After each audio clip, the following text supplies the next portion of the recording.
Bonjour, je suis heureux de t'accueillir aujourd'hui pour cette étude de l'Évangile du jour avec l'Angélus.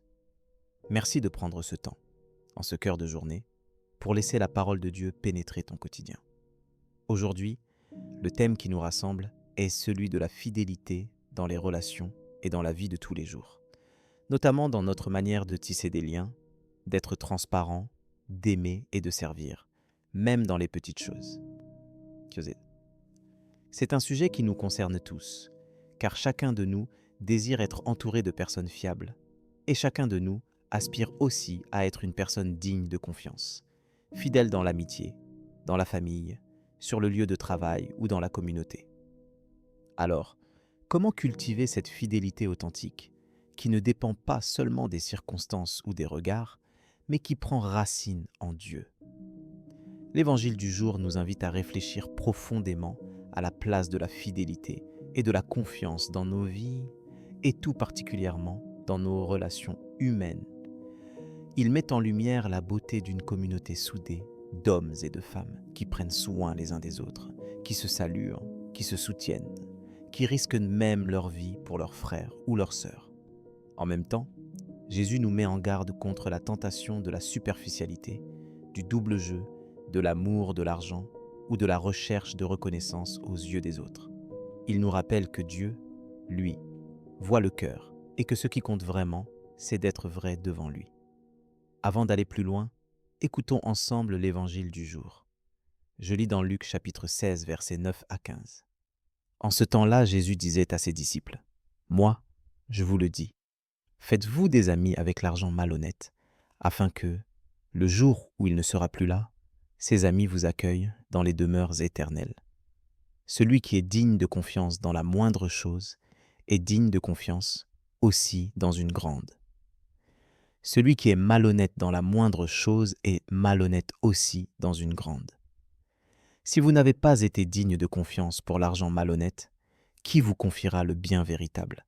Et si, pour ce qui est à autrui, vous n'avez pas été digne de confiance, ce qui vous revient, qui vous le donnera?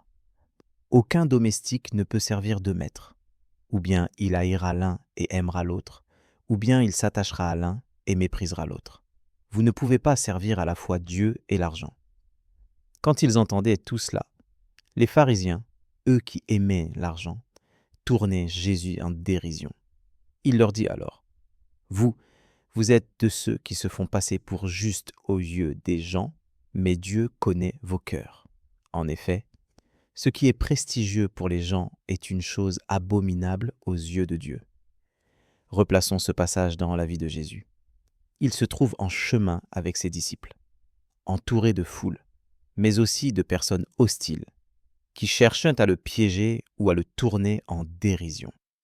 Jésus vient de raconter la parabole de l'intendant malhonnête, et il tire une leçon surprenante pour ses disciples. Dans un monde où l'on accorde tant d'importance à l'argent, à la réussite et à l'apparence, ce qui fait la différence, c'est la fidélité dans les petites choses. Gesetztloh est la pureté du cœur. Jésus sait à quel point il est facile de se laisser séduire par le regard des autres, par la sécurité matérielle ou par le désir d'être bien vu. Pourtant, il affirme avec force que le vrai trésor, c'est d'être trouvé fidèle devant Dieu. Ce texte rejoint profondément notre expérience. Peut-être te sens-tu parfois découragé par les petits efforts qui semblent passer inaperçus, ou bien tenté de vivre en fonction du regard des autres. Peut-être as-tu du mal à être pleinement vrai, à ne pas jouer un double jeu, à lâcher la recherche de prestige ou de sécurité matérielle. Jésus t'invite aujourd'hui à un autre chemin, celui de la fidélité dans les choses ordinaires, de la confiance dans les relations et de la simplicité du cœur. Il rappelle que Dieu connaît tout, même ce qui reste caché aux yeux du monde. Comme il est écrit dans Proverbes chapitre 3, versets 5 à 6, « Mets ta confiance dans le Seigneur de tout ton cœur. Ne t'appuie pas sur ta propre intelligence.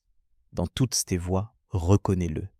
Et lui, il aplanira tes sentiers. » Pour mettre en pratique cette parole, pourquoi ne pas choisir aujourd'hui de poser un acte concret de fidélité ou de service, même minime, là où tu es? Cela peut être un mot d'encouragement, un service discret, une prière pour quelqu'un, ou un effort pour tenir une promesse, même si elle te semble petite. Comme le dit Luc chapitre 16, verset 10. Celui qui est digne de confiance dans la moindre chose est digne de confiance aussi dans une grande. Dieu regarde au cœur et il se réjouit de chaque pas de fidélité, même invisible aux yeux des autres. Souviens-toi aussi de la force que donne la prière, du soutien de la communauté et de la bénédiction qui repose sur ceux qui se confient en Dieu.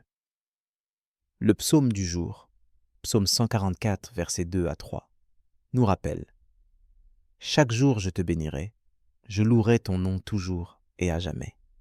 Il est grand, le Seigneur, hautement loué. À sa grandeur, il n'est pas de limite.